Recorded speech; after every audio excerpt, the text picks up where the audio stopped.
Baião de 2, edição número 395. Eu sou Gil Luiz Mendes, falando diretamente aqui dos estúdios Gerd Wenzel, na Central 3, Rua Augusta, com a Central 3. Hoje o programa é com um convidado que já rolou por aqui há algum tempo atrás, ali em 2019, para falar sobre torcidas organizadas lá em Recife. É o meu querido amigo Ivan Moraes Filho, político do PSOL, já foi vereador 2 vezes lá no Recife, candidato a deputado estadual. E agora ele vai se colocar como governador, como pré-candidato a governador de Pernambuco no ano que vem, né? Temos eleições para governador, presidente, senador, deputados no próximo ano. E o Ivan, já que é um cara que todo mundo sabe aqui, é meu amigo, a gente tem um grande carinho um pelo outro, jornalista também, tá com um plano muito... nem é ousado, cara, é só, como ele fala aqui na nossa conversa, é só usar o que já existe, né? Ele lançou o plano estadual para cannabis em Pernambuco, que ele vai explicar mais aqui no podcast, mas nada mais é do que o próprio estado possa produzir a maconha e o laboratório estatal possa, junto com as associações, produzir o óleo e distribuir na rede pública de saúde. Uma ideia nada ilegal, também nada de extravagante. Ele até na conversa falou que é uma ideia até conservadora, se você pensar. Não vai precisar mudar de lei nem nada. Conversa muito massa, como sempre, conversar com o Ivanzinho é sempre muito legal. E eu acho que vocês vão gostar também, beleza? Segue aí, ouve e continua aqui seguindo a gente, escutando e compartilha a gente também, beleza? Valeu, vambora!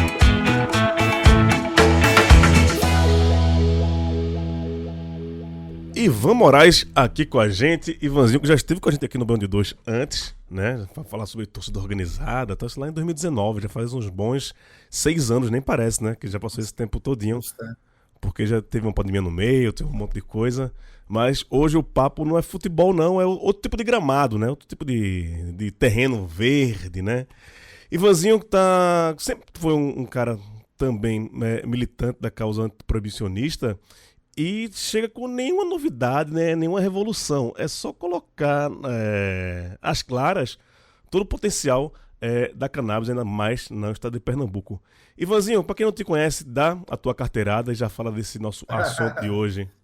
Vamos nessa, falar de outra bola aí, né? Salve o Baião de 2. É prato gostoso, é prato nutritivo. Eu sou Ivan Moraes, eu sou jornalista, sou escritor. E me aventuro também participando da política, né? Fui vereador por 2 mandatos, meu último mandato terminou em dezembro, não concorri, porque defendo a renovação da política, e agora estou com essa tarefa, né, de propor para Pernambuco um programa máximo, ousado e possível para as próximas eleições. Eu estou pré-candidato a governador pelo PSOL aqui de Pernambuco. Que massa. Cara, em 2017, puta, já vai fazer 8 anos, eu fiz uma matéria prensa pública que saiu no país e tal, contando a história do polígono da maconha, né? Que são aqueles 9 municípios ali no Rio São Francisco, entre a Bahia e Pernambuco. E todo o histórico, né? Da guerra de família que já teve, né? E de todo o potencial que ali poderia ter. Explica um pouquinho, Ivan, desse teu plano estadual. E eu acredito muito que a questão do polígono da maconha, para quem não sabe, o polígono da maconha, vou fazer um breve resumo. Segundo dados da Polícia Federal dos anos 80% de toda a maconha que era consumida no Brasil saía de Pernambuco, né, daquele local ali, que é o famoso Camarão de Cabrobó, né, que ficou famoso pelo Brasil todo, antes de existir o crime organizado como existe hoje, que daí, por questão logística, existe o tal de prensado, que é uma coisa de muito menor qualidade, etc, etc. Mas, Ivanzinho, explica pra gente aí como é que seria esse teu plano. Então, Gil, primeiro, antes de mais nada, a gente desmistificar, né? Enfim, como você sabe, eu defendo a legalização dessa planta, a gente está falando da planta, para todos os usos. Eu compreendo que o proibicionismo ele serve única e exclusivamente para uma reserva de mercado para o crime organizado e para ser uma desculpa para o extermínio e o aprisionamento, o encarceramento da juventude negra.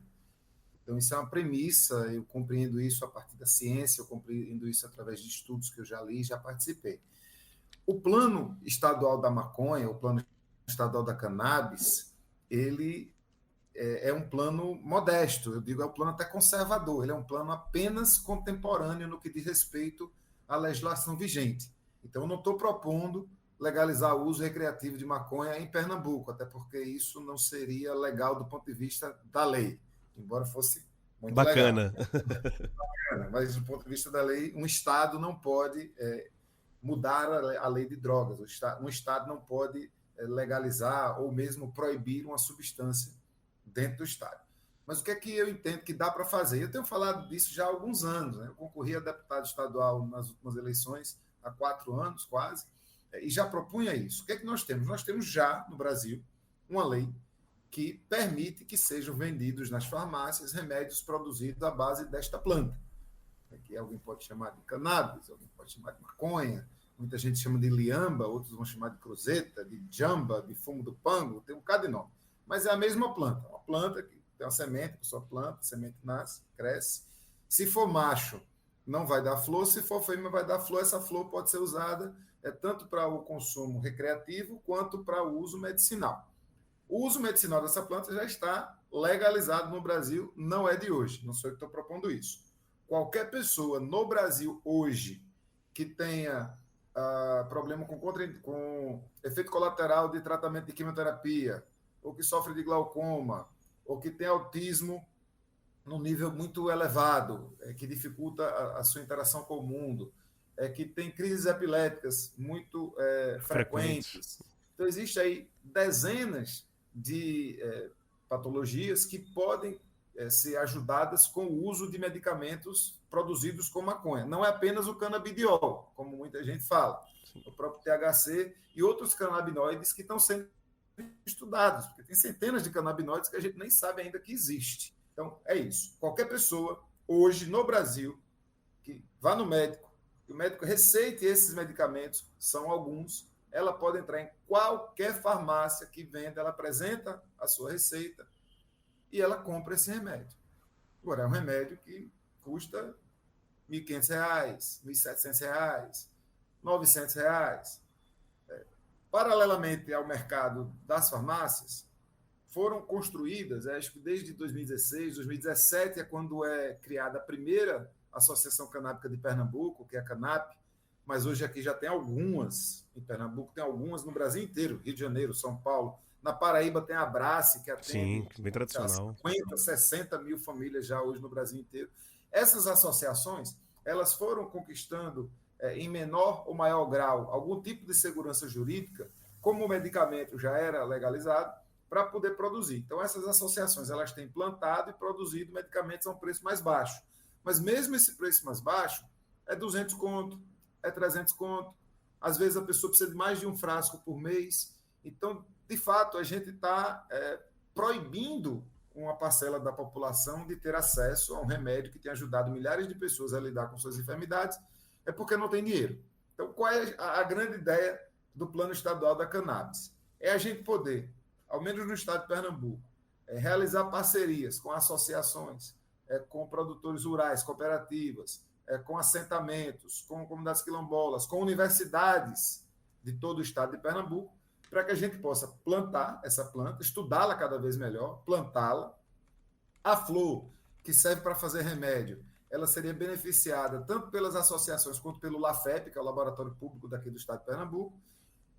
Teríamos os remédios, os medicamentos, esses medicamentos poderiam ser distribuídos pelo próprio SUS e também exportados para o mundo inteiro, porque a gente está falando de uma demanda que é global, ela não é uma demanda apenas local. Não são apenas brasileiras e brasileiros, não são apenas pernambucanos e pernambucanas que podem fazer uso desse remédio e ter melhora na qualidade de vida. No mundo inteiro as pessoas estão buscando esse remédio. Pernambuco, como você muito bem falou, tem uma terra muito adequada para esse plantio.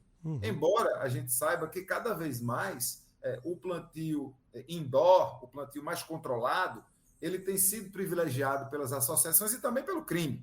Sim. Porque mais rápido, né? Produzir mais rápido, com mais controle de qualidade, com mais velocidade, com estudos que fazem com que a substância pode até ser mais potente. Então, o que a gente quer, e aí isso se dá de forma paulatina, é a gente tirar o controle dessa planta da criminalidade, é a gente poder fazer com que o próprio Estado possa garantir a existência de medicamentos para quem precisa, e a gente, a partir disso, gerar uma cadeia de emprego e renda inédita no Brasil. A gente está acompanhando as discussões no mundo inteiro, a gente tem visto o que o mercado legalizado da maconha tem feito na economia de alguns estados estadunidenses, da Califórnia, do Colorado, que foi o primeiro que legalizou. E hoje, muitos estados dos Estados Unidos estão legalizando. E é curioso, porque os Estados Unidos é o país do mundo que liderou a proibição. Então, fica parecendo, Gil, não quer dizer isso não, mas fica parecendo que os gringos lá fizeram um movimento para proibir no mundo todo, e agora eles querem largar na frente Para pegar a primeira, meio que para garantir que só eles podem fazer. Então, acho que a gente tem todas as condições de se introduzir nesse mercado, garantindo medicamento, garantindo emprego, garantindo renda para a cadeia produtiva daqui de Pernambuco. E, finalmente, o que não presta para fazer remédio dessa planta, porque o remédio só faz com a flor. sim. Mas tem o caule, né? A folha, a semente.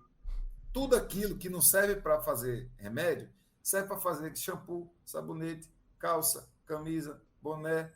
A gente tem aqui um polo têxtil, aqui no Agreste, que pode fazer uso dessa fibra. Enfim, os usos são absurdos. Eu estive em Petrolina, conheci um estudante que estava fazendo uma pesquisa sobre o uso da fibra da cannabis para fazer concreto. Daí tu tira. Não, então, essa questão do estudo, que eu anotei que a gente falar também, porque hoje a gente sabe várias coisas sobre a cannabis, mas não sabe, né, deixa de saber várias coisas também, porque as próprias universidades não têm licença para fazer pesquisa com a planta, né? Seja na biologia, seja na química, seja, sei lá, na agronomia. Ninguém hoje consegue fazer nenhum estudo no Brasil. Você tem que pedir ao STF, e são pouquíssimos casos que tem. E aí isso também perde na questão produtiva, né, Ivan? Muito. Agora está melhorando, Gil. Já tem cada vez mais universidades fazendo pesquisas. Na Rural de Pernambuco já tem um grupo de pesquisa. Mas é um trabalho, né? Você tem que ir na justiça. É uma burocracia. É um rolo. A própria lei de drogas, essa lei que a gente critica, que é relativamente antiga, que já melhora a lei de drogas, que era muito pior, ela já tinha um componente de permissão para pesquisa. Até aquele copeiro Sérgio Vidal, que é de Sergipe, ele escreveu aquele livro Maconha Medicinal, ele já criticava, ele escreveu esse livro faz quase 20 anos, ele já criticava a existência de uma possibilidade de você poder fazer pesquisa e a total falta de iniciativa das universidades de fazê-lo. Mas a gente vê que hoje, cada vez mais pesquisadores e pesquisadoras têm investido nisso. Agora, no dia 30 mesmo, eu fui convidado para uma atividade lá em Serra Talhada, em Sertão do Pajeú, protagonizada pela universidade, que lá tem um campus da Universidade Federal. Existe um núcleo lá, salvo engano, no curso de farmácia, que já tem estudado essa planta. A professora lá que eu tenho dialogado muito com ela me chamou. Então, a gente percebe que, como o Carol Vergolin disse, foguete não tem ré. Sim. Então, as coisas estão acontecendo. Né? E eu acho que, muitas vezes, o poder público ele se abstém de realizar ações, de colocar para frente políticas que vão fazer o bem para muita gente. São políticas que a ciência já mostra que são necessárias, mas por conta de um tabu, por conta de uma vergonha, um cálculo político-eleitoral, um pseudo-conservadorismo da nossa população. A classe política pensa que a nossa população é tapada. É como se os políticos acham, mas o Brasil não está pronto para essa discussão. Mas o brasileiro... Meu Deus. É como se a gente tivesse uma classe política muito... elevada, muito brilhante, né? Um povo lá... Os alecrim dourados. E fazendo de tudo, achando que tudo eles podem, mas dizendo que o povo é bobo, o povo é ingênuo, o povo não está ligado, o povo vai fazer errado. Eu acredito muito no nosso povo, sabe, Gil? Eu acho que se a gente conversar com quem está nas nossas comunidades, quem vive na pele o que causa o proibicionismo, eu tenho certeza absoluta que a gente estaria em outro patamar. O brasileiro, a brasileira, está prontíssimo para debater este plano, que eu entendo como um plano conservador.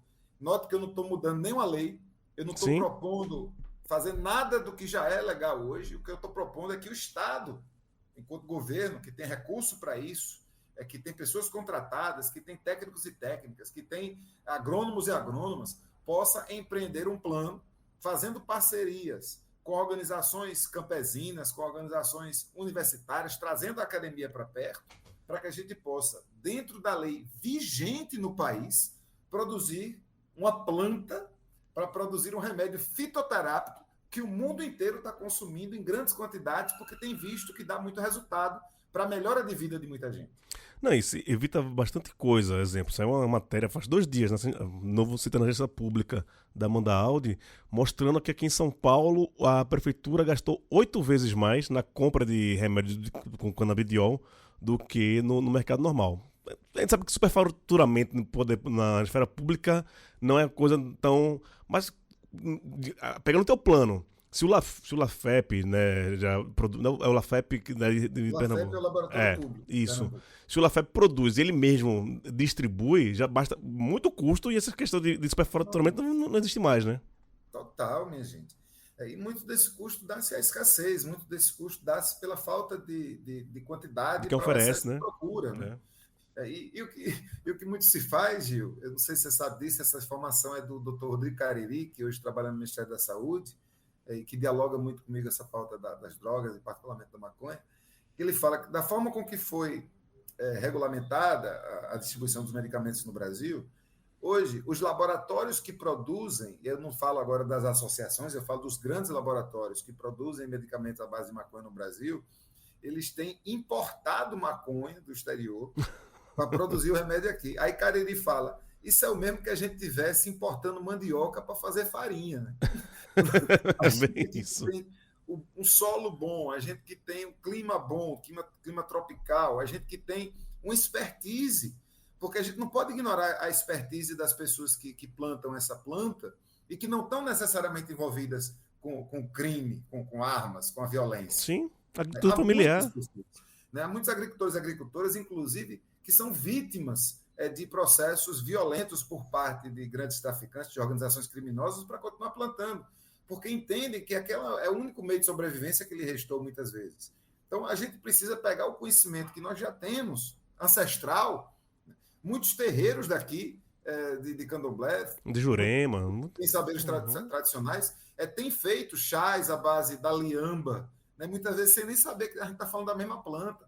Então, entender que existe um conhecimento ancestral, é entender que existe um protagonismo da ciência cada vez mais se empoderando dessas propriedades desta planta, mais uma vez, eu gosto muito de dizer que é uma planta. Sim. Existe uma demanda mundial por esses medicamentos que tem feito bem a milhares e milhares de pessoas. O que é que falta? Acho que falta muito vergonha na cara, né? Também, assim, né, uma testemunha aqui da minha família sempre ficava falando sobre isso, né? É como se quisesse proibir a camomila. Vamos proibir a camomila a partir de hoje. Ninguém mais vai tomar chá de camomila porque camomila deixa você grogue, né? Boldo. E O chá de cabacinha, enfim. Não, e é isso também. É o fitoterápico mais controlado do mundo.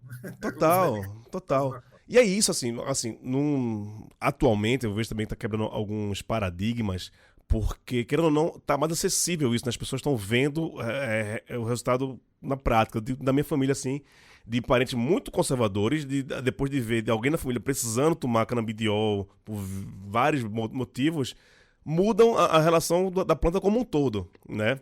Fala, realmente é só uma planta, só fumar que não pode. Fumar é ruim em qualquer lugar, fumar qualquer tipo de coisa não faz bem pro seu pulmão, né? Não, Isso é outra coisa, é a fumaça. E aí, será que, de certa forma, esses benefícios fitoterápicos que tem da maconha também ajudam, de certa forma, a quebrar outros estigmas de droga, de violência, dessa coisa mais conservadora? Muito. Eu tenho visto isso muito, Gil. Você nem imagina. É muito a partir das associações. Aí eu quero dar esse crédito para as associações. Como é que elas surgem? Muitas vezes a partir de mulheres que tiveram filhos e filhas que, desde criança, demonstraram uma necessidade muito grande de atendimento. Muitas vezes são pessoas com doenças raras, muitas vezes são pessoas com níveis graves de autismo, que não conseguem interagir, que convulsionam muito. Muitas dessas crianças que passaram anos sendo submetidas a medicamentos alopáticos fortíssimos. Então, você tem crianças que já têm dificuldade de interação, às vezes você tem dificuldade de parar o corpo. Sim. E aí, de repente, você dá um remédio pesado pra caramba, porque a criança fica... Sabe? E aí as mães, assim, muitas vezes no desespero, começam ilegalmente a plantar e a produzir em casa medicamentos e dar para os seus filhos, e veem que esses filhos têm melhoras significativas de vida, e aí elas se reúnem com outras mães e aí criam uma associação, se juntam com pessoas de maior entendimento jurídico para poder fazer com que essa associação possa ser legalizada. Então, nesse caminho, e aí, velho, eu tenho muitos e muitos relatos para dizer de famílias conservadoras, muitas vezes religiosas, o que não tem nada a ver uma coisa com a outra, muitas vezes preconceituosa, que também não tem nada a ver com ser nem conservador, nem com ser religioso, mas que a partir da necessidade, muitas vezes, de uma criança, elas começam a perceber que uma planta é uma planta. Então, elas começam a entender que uma planta é uma planta.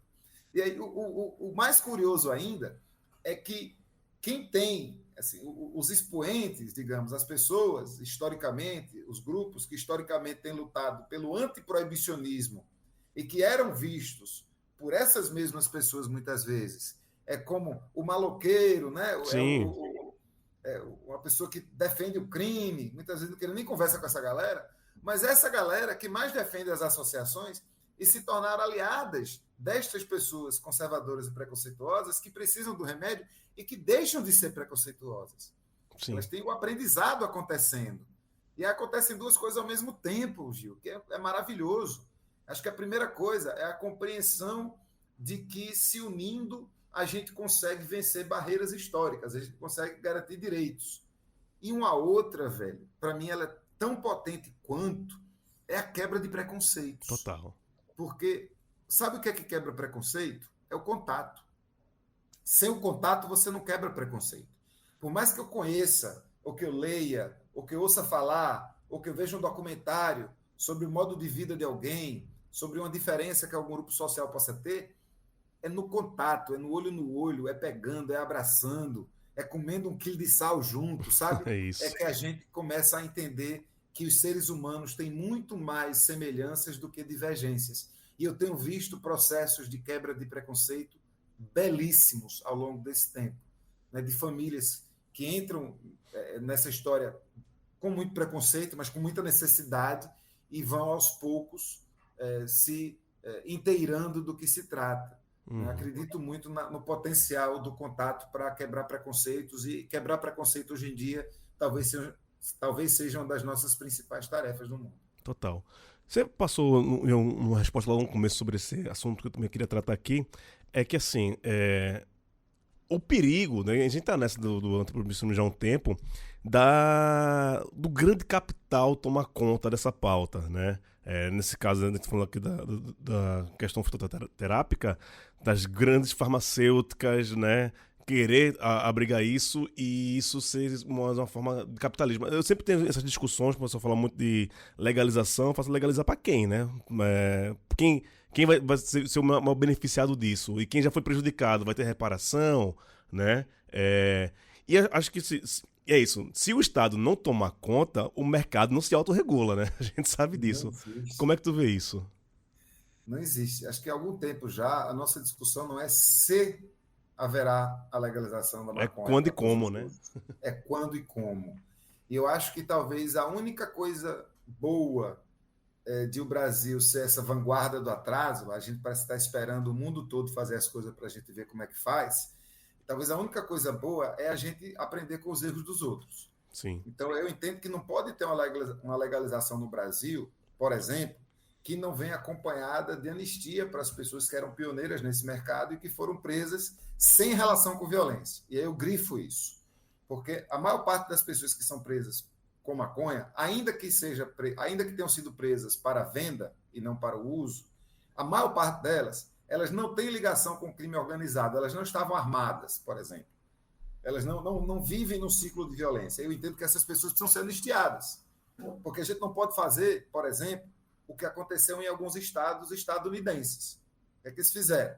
Legalizaram para tudo, e você precisava de 1.000 licenças para poder obter as autorizações legais para poder vender legalmente. E aí, de repente, você era um cara da periferia, muitas vezes um cara negro, que tinha sido preso já, e aí aquela tua prisão pela venda dessa planta não poderia, muitas vezes, de obter autorização para vender essa planta. Então, tu que era pioneiro, tu que enfrentou a criminalidade, a criminalização, tu que enfrentou, às vezes, até cadeia, quando chega na hora de ganhar o dinheiro de um negócio que é legal, tu vai ser impedido de entrar nesse mercado para que pessoas que nunca passaram por esses processos, via de regra, pessoas brancas e ricas, possam ganhar dinheiro. Então, isso aqui a gente não pode admitir que aconteça. Então, é interessante que a legalização venha, número um, que ela venha encangada, que ela venha de mãos dadas, com anistia, e aí anistia já, eu Sim, esse sim. anistia já, para as pessoas que foram pegas e pagaram pena, e pagam pena hoje, por posse de pequenas quantidades de drogas, ou mesmo ainda por posse de droga para venda, desde que não seja atrelada à violência. Isso é uma coisa. Sim. A outra coisa é que a gente não pode deixar de lado a importância das associações. As associações que foram pioneiras, as associações que são a ponta de lança da luta pela legalização dos medicamentos. Por que eu digo isso? Porque está para sair agora a regulação da Anvisa para o plantio e venda dos remédios, naturalmente. Sim. E a Anvisa legalizou a venda, mas não tinha legalizado ainda o processo completo. A Justiça tem insistido para que a Anvisa o faça, porque isso tudo tem que estar regulamentado, e deu prazo, inclusive, até 30 de setembro, foi ontem. Sim. Ainda não saiu essa regulação. Galera das associações está preocupada, porque imagina se sai agora uma regulação dizendo que a Associação das Mães Independentes, que são 5 mães produzindo, elas vão ter agora que ter os mesmos mecanismos de segurança do que a Monsanto, a Pfizer, a Bayer. Não tem como, inviabiliza total. Não faz sentido. Então, há que se compreender o trabalho, a importância das associações, há que se compreender a necessidade de anistia para quem foi vitimado pela proibição, há que se entender um processo de relegalização, porque a gente está falando de uma planta, e uma planta não nasceu criminalizada, nasceu criminalizada, ele precisa vir acompanhado das medidas necessárias para que a gente possa mitigar todo o dano que essa proibição causou. Ivan, tu estás dizendo então que legalizou a maconha resolve tudo. Jamais eu estou dizendo isso. Eu acho que uma nova política de drogas não vai resolver todos os nossos problemas. Mas a gente não terá como resolver os nossos problemas históricos, violência, racismo, criminalização da população periférica, déficit no atendimento à saúde, se a gente não passa por um processo de relegalização desta planta que leve em conta todos esses déficits históricos que a gente tem. Então, isso a gente está falando da parte do fitoterápico. Mas em questão como negócio, o agronegócio, né? Vamos falar sobre... Esse último domingo teve uma matéria muito interessante do Globo Rural só sobre cannabis. Tipo, ele gastaram 45 minutos com 3 blocos só sobre cannabis. Eu até recomendo pra todo mundo, acho que no Globoplay deve ter aí. E foi uma matéria séria, cara, assim, dos problemas da Globo, Globo Rural, mesmo sendo do agronegócio, é esteticamente mais bem feito, né? São grandes reportagens e tal. Mas foi uma matéria muito legal, o cara foi na Associação de Campina Grande, foi no Paraguai, mostrar que no Paraguai o governo liberou para alguns setores, inclusive para o agronegócio, que os caras colhem maconha de colheitadeira, tipo soja. E uma coisa que a gente vê, até quando você lançou a ideia do plano, você fala de bilhões que são perdidos. E nessa matéria do Paraguai mostra que, inclusive, daquela forma Globo de ser, né, que até famílias, né, assentadas também estão tendo o seu direito de produzir e vender as sementes, porque o grande barato que as sementes estão fazendo os cosméticos. Então, nem tanta flor, vou ter que chamar de sinal, mas a matéria deu um grande gancho nessa questão das sementes que servem para outra indústria gigante, que é a indústria dos cosméticos. Como é que tu vê nisso, na questão do agronegócio, entrando nesse negócio? Veja, é difícil chegar a dizer assim, eu acho que eles não podem entrar, devem ser proibidos. Não é isso que me causa medo. O que me causa medo é como a entrada do agronegócio pode interferir no pequeno negócio, na pequena agricultura, no pequeno produtor. Então, eu não acredito num processo de legalização, e aí já indo adiante, falando mesmo de uma legalização que vai vir, como vem no mundo inteiro, que será a legalização total, com regras, nem no processo máximo de legalização a gente pode prever, por exemplo, que seja proibido o cultivo individual, que é libertador, que dá autonomia para a pessoa. Na nova regra agora, que foi implementada pelo STF, das 6 plantas e 40 gramas. Traz uma regulamentação, e você pode ter 6 plantas fêmeas. É super difícil plantar. Eu não planto, não sei Dá um trabalho. É um trabalho. Se você tiver condição de manter 6 plantas fêmeas em casa, alternando, você possivelmente vai ser autossuficiente no seu consumo, seja medicinal, seja recreativo. Mas nem todo mundo pode plantar, mas é importante que todo mundo tenha o direito de plantar. É importante que toda associação tenha o direito de existir. Uhum. Então, eu não estou olhando mais do ponto de vista de quem não deve poder. Eu estou olhando do ponto de vista de quem deve poder. Então, se, por exemplo, uma indústria em Petrolina, uma dessas tantas que tem, que produzem fruta, entender que deve, em parte do seu território, produzir esta planta, obedecendo às regras sanitárias, obedecendo às regras da Anvisa, eu não tenho, em tese, um problema com isso. Eu tenho um problema muito grande, e eu estou muito na expectativa de entender como será essa regulação que a Anvisa vai propor, se eles disserem que só eles podem fazê-lo. Então. Que é mais ou menos a lógica do que muitos conservadores que dialogavam comigo quando eu estava vereador diziam. Eles diziam, eu não sou contra o remédio. Diziam desse jeito, eu não sou contra o remédio. Eu acho que o remédio pode existir, desde que produzido pelos grandes laboratórios. Eu digo, opa, eu não sou contra, como você falou, eu não sou contra o chá de camomila. Mas imagina que para você poder tomar um chá de camomila... Da Coca-Cola. Sabe? Foda. Não faz sentido. Não faz sentido. Eu acho que deve haver regras para o mercado, sim. Eu acredito que as empresas grandes, inclusive, precisam atender a mais especificidades, precisam ter mais regulamentos, assim como é no mundo. Né? Pequenas empresas, menos regras, equidade.